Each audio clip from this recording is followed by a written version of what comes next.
김 목사와 함께하는 세계관 여행 시즌2 벌써 10번째 시간입니다.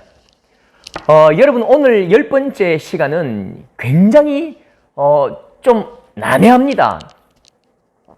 어렵습니다. 저도 이 강의를 준비하면서 한 주 만에 제대로 강의를 준비하지 못했습니다. 굉장히 어렵고 힘들고 또 이해하기가 좀 불가능할 만큼 어려웠습니다. 왜냐하면 저도 1970년대 생이기 때문입니다. 자, 제가 조금 여러 가지로 좀 전반적인 이야기를 좀 해볼게요. 1980년대 후반에 저희 시골 집에 그 할머니랑 어머니랑 아버지랑 그 다음에 동네 이웃분들과 옥신각신 막 재밌는 이야기를 했던 그 기억이 납니다. 그게 뭐냐면 저희들 마을에는 우물이 많고 물이 많았습니다. 그러면서 누가 하는 말이 옛날에 조금 지나면 물도 사먹는 시대가 온다더라 이렇게 하니까 말도 안 되는 소리 하지 마라. 그게 말이가 천지의 물인데 뭘 물을 사먹나 이렇게 이야기한 지 한 20년이 지났는데 20년 지나면서 진짜 물을 사먹더라고요. 또 한 분이 그렇게 이야기했습니다. TV가 다리가 4개였잖아요. 문 닫고 열던 그런 TV를 보던 시대인데, 흑백 TV를 보던 시대인데, 한 분이 야, 얘는 조금만 더 지나면 TV에 손에 전화기도 들어오고 TV도 들어오고 그리고 뭐 컴퓨터도 들어오는 그런 시대가 온다더라. 그러니까 주위의 사람들이 예이 헛소리 하지 마라 그렇게 이야기하는 시대가 왔는데, 벌써 우리 손에 TV, 컴퓨터, 카메라, 전화기 모든 것들이 손에 핸드폰으로 이렇게 들어왔잖아요. 시대의 문명의 속도는 마치 톨게이트를 빠져나간 차와 같습니다. 톨게이트에서 출발할 때는 천천히 출발하지만 고속도로에 얹으면 굉장히 빠른 속도로 달린다고요. 과거 1000년 아니 만년의 역사보다도 100년의 문명의 속도가 훨씬 더 빨랐잖아요. 그 빠른 만큼 여러분, 우리가 지금 40년 만에 제가 어릴 때 40년 만에 이만큼 온 것처럼 이제는 그 속도가 더 변화의 속도가 이제는 20년, 10년으로 단축될 것입니다. 굉장히 문명의 속도는 빠르게 올 것입니다. 자, 하나의 캐치. 문명의 속도는 문화와 기계의 속도는 훨씬 더 빠르게 온다는 것. 자, 하나 팁으로 아시고요. 그 다음에 또 한 가지 잘 들어보십시오. 우리가 지금 세계관 공부를 하고 있죠. 세계관 공부는 우리가 살아가는 현실을 어떻게 인지할 것인가, 해석할 것인가의 문제입니다. 그러면 큰 세계관은 2개의 목록, 2개의 항목으로 나눌 수 있어요. 2개의 줄기가 있습니다. 우리가 믿는 세계관, 우리가 해석하기 원하는 가장 중요한 세계관의 키포인트가 뭡니까? 키워드가 뭐지요? 태초에 하나님이 천지를 창조하시니라. 태초에 하나님이 천지를 창조하시니라. 하나님이 창조하셨기 때문에 하나님이 주인이시고 하나님이 역사의 주관자시고 하나님이 창조자이시다. 그래서 인간은 하나님의 섭리와 하나님의 은혜 가운데 살아야 한다. 이게 우리가 가진 거대한 성경적 세계관이지요. 누가 왕이냐? 하나님이 우리의 왕이시다. 예수가 그리스도시다. 이게 우리의 세계관의 가장 중요한 흐름입니다. 그러면 이 세계관과 반대되는 큰 세계관이 있습니다. 그게 뭘까요? 너희가 이것을 먹는 날에는 너희가 하나님과 같이 되어 선악을 분별할 줄 알미라. 인간들아, 너희가 하나님이다. 인간들아, 너희가 창조자다. 인간들아, 너희는 모든 것들이 가능하다. 하나님께로부터 독립하라. 하나님께로부터 너희가 완전히 독립해서 너희의 세상을 만들어라. 이게 큰 세계관이죠. 그래서 결론적으로 이야기하면 하나님 중심 세계관, 또 한 가지는요, 인간 중심의 세계관입니다. 그런데 인간 중심의 세계관에 한계가 있었습니다. 그게 뭐냐면 세상을 창조할 힘이 없는 거죠. 세계를 조성할 힘이 없는 거죠. 세상, 우리가 눈에 오감으로 인지하는 그 세계는 분명히 있는데 이 세계는 어디서부터 왔느냐에 대한 이야기를 인간들은 할 수 없는 것입니다. 자, 그런데 드디어 드디어 인간이 세계를 창조했습니다. 태초에 하나님이 천지를 창조하시니라, 반대로 태초에 인간이 천지를 창조하시니라 라는 새로운 세계가 우리 속으로 깊이 쑥 다가온 것입니다. 자, 조금 더 나가 볼게요. 우리는 지금까지 우리가 인지하고 우리가 상상하는 세계는 두 개입니다. 두 개. 두 개의 세계가 있기 때문에 두 개의 세계관이 필요했습니다. 자, 첫 번째 세계가 어떤 세계일까요? 우리가 살아가고 우리 육신이 살아가는 현실 세계지요. 현재의 세계입니다. 또 우리가 죽은 후에 우리가 있는지 없는지 막 토론이 격론하지만 아무튼 우리의 영혼이 가는 이 우리의 몸을 벗은 후에 가는 또 다른 사후 세계, 영적 세계, 이 두 가지 세계입니다. 그래서 우리가 이 현실에 우리가 살아가는 이 삶의 의미는 무엇이냐, 어떻게 살아가는 것이 바른 삶이냐, 그 다음에 무엇을 하고 살아가는 것이 의미 있는 삶이냐, 이 현실 세계의 문제와 우리가 죽은 후에 천국과 지옥이 있느냐, 과연 사후 세계가 있느냐, 그러면 천국은 어떻게 들어가고 지옥은 어떻게 들어가느냐, 천국과 지옥은 어떤 구조로 되어 있으며 어떤 시스템이냐, 누가 통치하느냐, 뭐 이런 이야기를 다루었다고요. 그런데 지금은 전혀 또 다른 세계가 우리에게 다가왔는데 그 세계가 뭐냐면 메타버스입니다. 메타버스. 메타가 뭐죠? 메타. 저 너머라는 뜻입니다. 저 너머의 버스, 세계, 유니버스, 세계. 메타버스의 세계입니다. 자, 쉽게 말해볼게요. 메타버스 하면 어렵잖아요. 그냥 가상세계입니다. 현실 세계. 가상현실 세계. 이렇게 우리가 번역을 해보면 되겠습니다. 그러면 가상현실 세계가 이게 가능하냐? 이게 어떻게 가능하냐? 보십시오. 우리가 지금 5G, 좀 어려울 수 있습니다.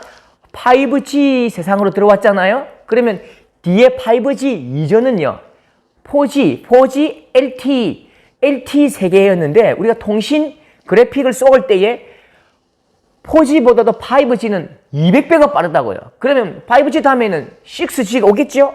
또 다른 더 훨씬 더 빠른 속도가 되겠죠? 그 다음 또 한 가지는 뭘까요? 입체, 3D, 그래픽 기술이 엄청나게 발전했습니다. 현실과 똑같이 만들어내고 3D 프린트기로 하나의 입체적인 그 물건을 찍어내고 깎아내잖아요. 자, 여기서 이런 기술이 훨씬 더 빠르게 발달할 수 있는 당위성, 필요성을 제공해준 거대한 사건이 2년 전에 일어났습니다. 그게 뭘까요? 네, 코로나입니다. 코로나19는 10년 앞의 세계를 앞으로 쑥 당겨왔습니다. 지금 2021년이잖아요. 2031년의 세상, 2031년도에 고민하고 생각해야 할 그 문제를 앞으로 쑥 당겨와 버렸다고요. 그러니까 보십시오. 이 코로나가 우리에게 준 두려움이 있습니다. 그게 뭐냐면 지금 현재 사람과 사람 사이가 너무 가깝다는 것입니다. 사람과 사람 사이의 관계가 너무 촘촘하고 너무 엉켜 붙어 있다는 거죠. 그런데 이것이 한쪽에서 우리가 어떻게 할 수 없는 불강력적인 어떤 힘, 어떤 질병이 나타날 때 우리는 모두 다 종족 절멸할 수밖에 없다라고 이 위험성을 알린 거죠. 그래서 인간에 가지고 있는 이 대면성, 접촉성이 얼마나 위험한지를 보여주었고, 우리가 또한 살면서 익숙한 거예요. 살아가면서 우리가 익숙하게 한 그 경험이 뭡니까? 모든 고통은 사람에게로부터 오거든요. 사람에게로부터 받는 이 스트레스를 좀 없앨 수 없을까? 좀 감소시킬 수 없을까? 그래서 나타나는 것이 메타버스입니다. 메타버스 시스템이죠. 자, 여러분, 메타버스가 지금 현재 굉장히 우리에게 많이 구현되어 있습니다. 내비게이션, 현실과 가상을 거의 결합한 구조죠. 포켓몬고, 막 어린 친구들이 막 포켓몬고 찾는다고 핸드폰을 들고 찾아다니잖아요. 현실과 가상을 절묘하게 겹쳐 놓았죠. MR, AR 이렇게 하는데 그 어려운 용어는 필요 없고요. 이게 교육 쪽에서 굉장히 큰 센세이션을 일으켰습니다. 모든 친구들이 이제 학반에서 그 HMD를 끼지요. 끼고 옛날에는 돌고래를 보기 위해서 고래의 모습을 보기 위해서 뭐 화면으로밖에 보여줄 수 없다고요. 이 단편적인 정보 전달밖에 안 되는데 이 가상현실 그 VR 기계를 끼고요. 자, 다 같이 바닷속으로 출발하고 버튼만 누르면 진짜 우리 모든 학생들이 바닷속으로 들어간다고요. 오감을 딱 막은 HMD 기기를 끼고요. 들어가면 입체적으로 구현된 돌고래도 보고 고래의 소리도 듣고 고래와 함께 인사도 할 수 있어요. 모든 것들 다 볼 수 있죠. 단 약점이 아직까지는 약점이 있습니다. 그게 뭐냐면 오감을 다 막기는 막았는데 촉감이 없고요. 구현은 시각과 청각밖에 할 수 없는 거죠. 지금 그 쓴 기계로는 시각과 청각밖에 할 수 없기 때문에 모든 것이 이렇게 완전한 초몰입형 그 가상현실을 구현하지는 못합니다. 아직까지는 그게 한계입니다. 그런데 더 중요한 것은 세계 모든 기업들이, 세계 모든 플랫폼 기업과 네트워크 기업과 SNS 이런 기업들이 그 기업의 사활을 걸고 이 메타버스를 구현하기 위해서 엄청난 노력과 수고와 기술을 발전시키고 있는 것입니다. 여러분 한번 좀 어려운 이야기지만 한번 깊이 한번 생각해 보십시오. 현실이 뭐죠? 현실 세계라고 말할 때에 현실이 뭐죠? 너무 어렵죠? 현실이 현실 아닌가? 현실이 뭐냐면요. 현실은 공통된 종족이 공통된 경험을 바탕으로 합니다. 공통된 종족, 인간이라는 종족이 인간이 가지고 있는 오감을 가지고 공통적으로 느끼고 판단하고 이해할 수 있는 그 영역, 그 지점을 현실이라고 한다고요. 우리가 저 영적인 세계에 뭐 귀신이 있는지 없는지 어떤 뭐 무당들은 있다고 말하지만 그건 현실이 아니죠. 왜냐하면 무당들은 그게 보인다 하지만 공통된 종족이 인간 모든 사람들이 보편적으로 경험할 수 있는 게 아니라고요. 그래서 그건 현실이 아닌 거예요. 근데 인간이라는 보편적인 사람들이 보편적으로 경험할 수 있는 그 시스템, 그 상황은 현실입니다. 그게 곧 현실이라고요.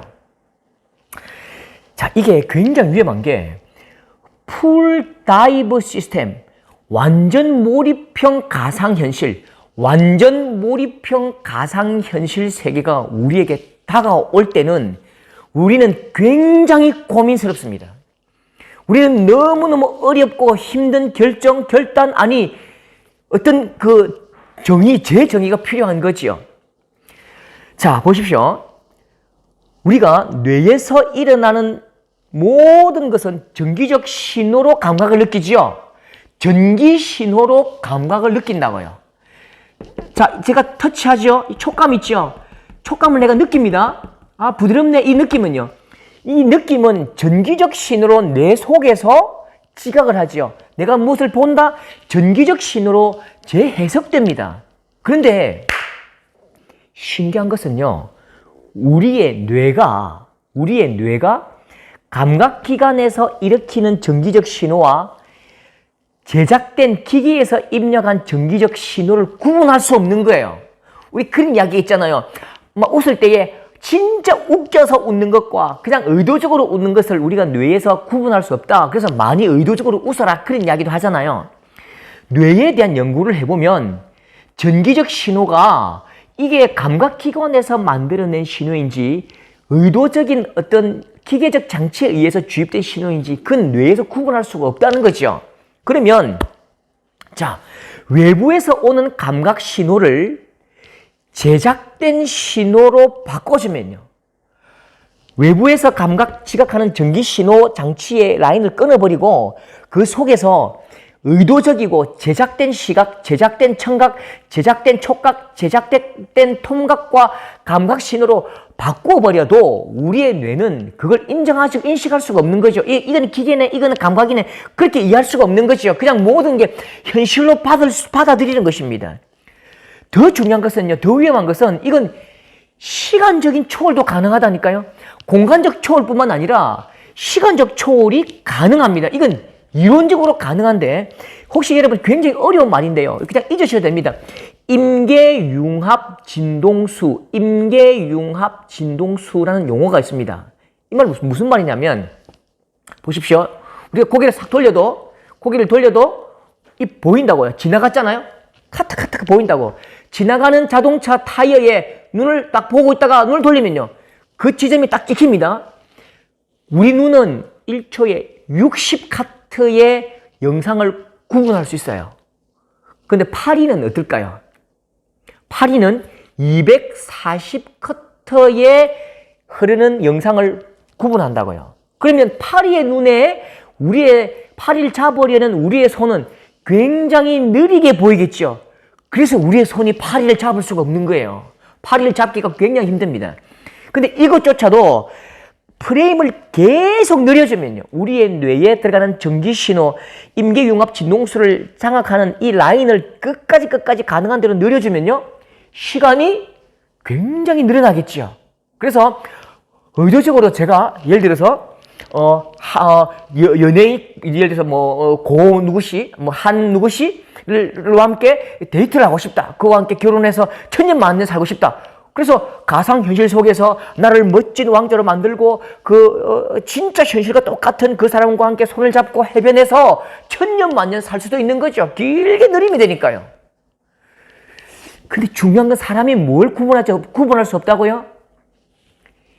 감각적 신호와 정기적 신호를 구분할 수 없고 그 신호, 그 감각이 보편적 경험이 될 때에는 가상이 현실이 되고 현실이 가상이 되고 현실이 가상 속으로 완전히 묻혀지고 가상이 현실보다 더 극현실을 만들어내는 거지요. 그리고 인간이 가지고 있는 욕망, 창조하고 싶고 만들고 싶고 그 다음에 내가 좀 한계 속에서 지금까지 하지 못했던 것들을 마음껏 구해낼 수 있고 생각대로 할 수 있고 마음대로 할 수 있고 원하는 대로 할 수 있고 영원한 수명을 누릴 수 있고 이런 모든 것들이 그 가상 세계에서 가능하다고 할 때에 누가 이 지긋지긋한 현실 모든 것이 불가능하고 모든 것이 한계가 있고 아프고 병들고 지치고 관계 속에서 피곤하고 누가 이 현실 속에서 머물고 싶겠습니까?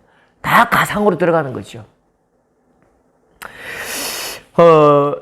이게 가능하기 위해서는요, 뇌 지도가 스캐닝 돼야 됩니다. 그런데 뇌 지도가 스캐닝 되는 해는 2030년에서 2040년에는 이미 뇌 지도가 완전히 해석되고 해독된다고 판단합니다.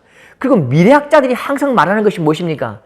미래학자들이 한 명도 빠지지 않고 주장하는 바, 그게 뭐냐면 이론적으로 불가능한 건 사람도 할 수 없대요. 이론적으로 불가능한 게 아직까지 뭘까요? 사람의 피를 만드는 것, 이건 불가능하다고요. 사람의 피를 만들어내는 것, 아직 이론적으로 불가능해요. 그런데 이론적으로 가능한 것은 인간은 한 번도 그걸 포기한 적도 없고 한 번도 하나도 이루어내지 못한 일이 없다고요. 이론적으로 가능한 건 그건 곧 다가온다고 미래학자들이 계속 이야기합니다. 이건 뇌치도가 딱 번역되는 순간 그건 가능하다고 이야기합니다. 그래서 여러분 영화 보시면 서로게이트라는 영화가 있습니다. 물론 아바타도 유명하고 여러 가지 많은 가상현실에 대한 영화들이 많은데 아바타가 제일 유명하지요. 근데 저는 아바타보다도요, 아바타는 약간 좀 허무맹랑합니다. 너무 먼 세계입니다. 너무 먼 세계죠. 그런데 이 아바타보다 저는 서로게이트라는 영화를 여러분에게 좀 추천하고 싶습니다. 브루스 윌리스가 주연인데 사람 사이의 관계 속에서 공간적, 그 다음에 살아가는 데 있어서의 어떤 위험, 여러 가지 많은 문제가 있잖아요. 그래서 피곤하니까 사람들이 각각 집에서 편안하게 누워 있습니다. 편안하게 누워서 삶을 살아가는데 머릿속에 뭘 붙여요. 안테나 같은 걸 붙이는데 나는 여기 있지만 실제 나는 밖에 있는 것입니다. 밖에서 은행 볼 일도 보고 학교도 가고 직장도 갑니다. 나는 여기 있는데 집에서 편안하게 있어요. 그냥 잠옷바람으로 있어요. 그 밖에 나간 그 사람은요, 나와 똑같은 생김새일 수도 있고, 나보다 훨씬 더 예쁘고, 화려하고, 단단하고, 강한 사람일 수 있어요. 그 내가 결정한다고요. 그 기계를 서로게이트라고 한다고요. 그 내가 뇌에서 주는 자극과 그 연결된 서로게이트의 자극이 동시에 일어나는 거죠. 그 사람이 보는 것 보고, 그 사람이 생각하는 것 보고, 그 사람이 내릴 결정, 내가 다 내리는 거죠. 그런데 이 시스템의 흠함을 느낍니다. 그 주인공 그래요. 나는 이 방에 있고 집사람은 이 방에서 부부 생활이나 가정 생활도 서로게이트끼리 하는 거죠. 서로게이트끼리. 그러니까 나는 저 인형 말고 당신을 한번 보고 싶다. 당신과 사랑하고 싶다. 당신과 살고 싶다. 굉장히 이 인간적인 어려움을 느낍니다. 결국 마지막에는요, 어떻게 됩니까? 영화 보면요, 서로게이트 시스템을 파괴해버립니다. 만든 그 사람이, 창조한 그 사람이 이 서로게이트 시스템을 완전히 파괴해버리거든요. 물론 장점도 있었습니다. 한 번은 밖에 나가지 못하는 그 육신적인 장애를 입은 사람들이 뇌와 연결해서 가상이지만 실제 모든 것이 초현실적으로 구현된 그 현실 세계를 살아가는 그 어떤 장점도 있지만 결국 사람을 파괴시키고 인권을 파괴시키고 사람과 사람과의 관계 대신 인형과 인형, 기계와 기계의 세상을 만들어가는 거죠. 그 기계의 세상을 사람들에게 돌려주기를 원하는 거죠. 여러분 보시면요, 아무리 가상 세계가 현실보다도 훨씬 더 큰 행복을 주고 불가능이 없고 쉽고 편하고 모든 것이 가능하다 할지라도 인간이 가상 세계에서 만들어내고 그렇게 살아가는 것이 굉장히 멋지고 훌륭하다 해도 인간이라는 존재가 어떤 존재인지 그 분명한 정의는 내려야 합니다. 오감으로 주는 쾌락과 쾌감과 기쁨과 이걸 다 느끼는 존재지요. 그러나 인간은 감각적 존재가 아닙니다. 느끼지만 감각적 존재가 아니라니까요. 오감을 통해서 행복을 느낄 수 있지만 인간은 감각적 존재가 아니라 어떤 존재일까요? 영적인 존재입니다. 인간은 모든 것들을 다 누리지만 인간 저 깊이에 있는 심연의 우울함과 외로움과 고독과 깊은 허무함, 이건 극복할 수가 없는 것입니다. 그러면요, 사람은 계속 누리면 누릴수록 허무하고 더 감각적인 쾌감을 찾겠지요. 그러면 더 강력한 감각을 원하겠죠. 그 끝없는 허무 속으로 간다고요. 이 사람은 영적인 존재이기 때문에 그렇습니다. 사람은 감각적 존재가 아니라 영적인 존재이기 때문에 이 영적인 그 깊은 만족과 기쁨을 누리지 못하면 사람에게는 만족이 없는 것입니다. 그래서 히브리서 10장 24절 25절 한번 읽어볼게요. 서로 돌아보고 사랑을 베풀며 선한 행동을 하도록 격려합시다.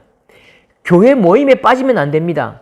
그날이 다가오는 것을 볼수록 함께 만나며 서로를 격려해야 할 것입니다. 그날이 다가오는 것을 볼수록 어떻게 하자고요? 함께 만나며 서로 격려해야 합니다. 사람은 감각 속에서 행복을 찾는 것이 아니라 찢고 볶으면서 사람 속에서 행복을 찾는 것입니다. 천국 같은 공동체, 사랑하는 공동체, 격려하는 공동체, 그 공동체 가운데서 사람과 사람이 연결될 때에 진정한 행복이 찾아오고 그 가운데 성령께서 임하실 때에 우리의 영적인 안위함과 영적인 평안함과 영적인 큰 충만함이 일어나는 것입니다. 그때에 진짜 인간은요, 행복이 찾아오는 것이지요. 여러분, 가상세계가 지금 우리 앞으로 다가왔습니다. 우리보다 우리의 미래 세대는 가상세계가 훨씬 더 익숙할 것이고 이 세계 속에서 살아갈 것입니다. 가상세계가 아무리 대단하게 크게 큰 위협으로 다가온다 할지라도 우리가 절대로 잊지 말아야 할 것, 우리의 무기는 뭐라고요? 공동체입니다. 예수 그리스도 안에 있는 가족 공동체, 부족한 사람들이 함께 모여 만드는 성령의 공동체, 가족 공동체, 이것이 그 어떤 세상, 어떤 다가올 위협 가운데에서도 가장 중요한 우리의 대안이고 마지막 소망이고 희망이라는 것을 알고요, 우리가 좋은 공동체, 서로 사랑하고 격려하는 공동체 세워나갔으면 좋겠습니다. 이것으로 10강을 마치겠습니다. 감사합니다.